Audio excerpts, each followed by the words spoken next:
Hello students, this video is for class 12 science. In this video I will continue with the chapter that I have started with you people, that is sexual reproduction in flowering plants.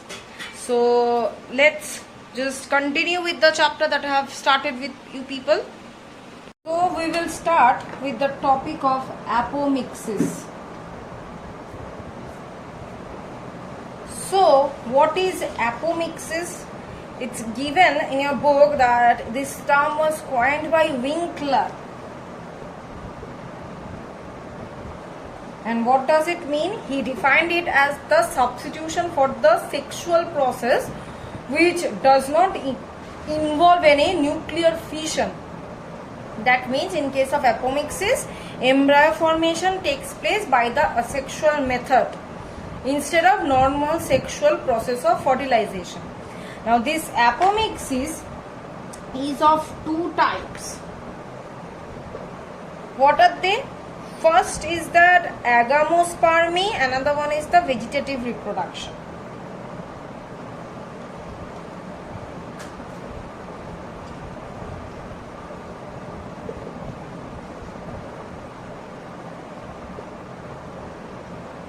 Okay, now when the embryo and the seeds are formed without any involvement of the processes fertilization and meiosis, then it is called agamospermy. That means nothing, no fusion, nothing is being done.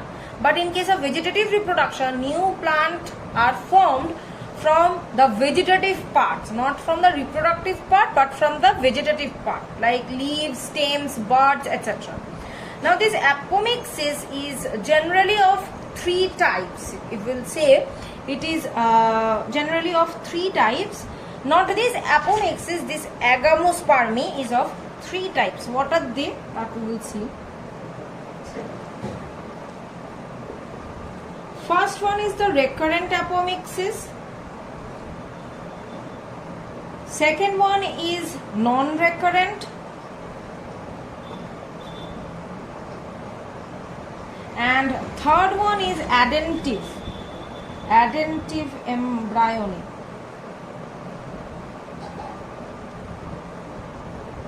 Now we will go for this recurrent apomixis. Recurrent apomixis, what happens over here? Here the diploid embryo is developed from the diploid egg or from other diploid cell of the embryo sac. So that means it is resulting in the diploid zygote or diploid embryo.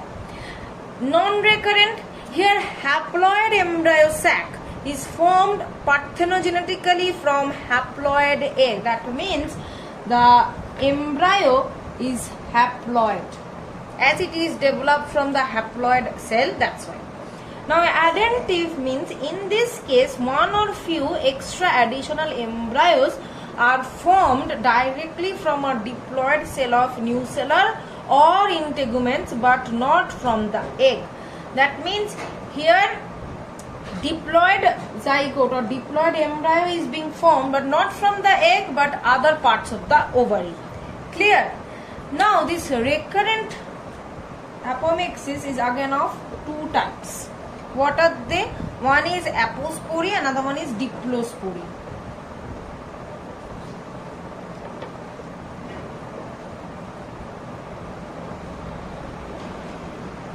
Now, apospory. In this case, embryo is formed from the diploid nucellar mother cell. That is, it is formed, the embryo formed from the diploid nucellar mother cell.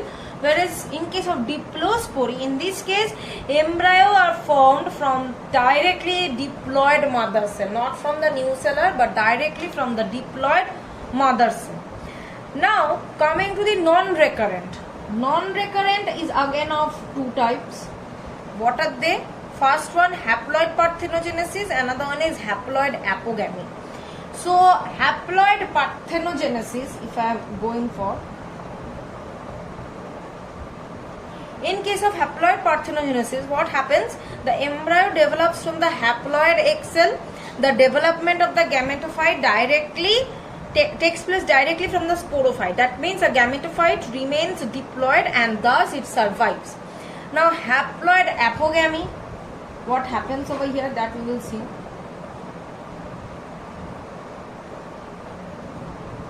In case of haploid apogamy, the development of the sporophyte directly from the gametophyte without undergoing the process of meiosis and fertilization. In this case, no gametic fusion takes place. That's why the sporophyte remains haploid, and thus there is a very less chance of its survival. Clear? So this was about the apomixis. Now our next topic is parthenogenesis.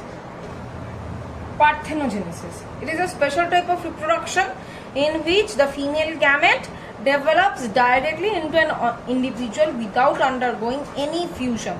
Parthenogenesis, parthenocarpy, apomixis, all these are the special type of reproduction. Now here the mother's gamete directly develops into the embryo without undergoing any fertilization process. That means no gametic fertilization takes place over here. Now, what are the examples in case of plants and animals where parthenogenesis takes place? First of all, in plants, what are they? Mucor, volvox, they perform parthenogenesis. In case of animals, what are the examples? Bees, ants. These are the examples who perform parthenogenesis. Now, there are generally two types of parthenogenesis. What are they? Haploid and diploid. Haploid parthenogenesis, diploid parthenogenesis. What happens in case of haploid parthenogenesis? In this case, the embryo sac and the egg lies within it are haploid. Haploid embryos are produced from the haploid egg. In higher plants, such haploid embryos do not survive, as the plant body in lower groups of plants is haploid. So the haploid embryos have the possibility of survival and develop into the new individual. That means here the plant body as well as the gametophyte as well as the gamete all are haploid in nature. Coming to the diploid parthenogenesis, here what happens? Both the embryo and the sac are diploid in nature. So the diploid embryo forms when the parthenogenesis occurs. It is generally followed by the failure of meiosis during megasporogenesis as well as the direct formation of the embryo sac from the nucellular cell. So directly from the diploid mother cell, diploid embryo will be formed. Importance of parthenogenesis, why is it being done?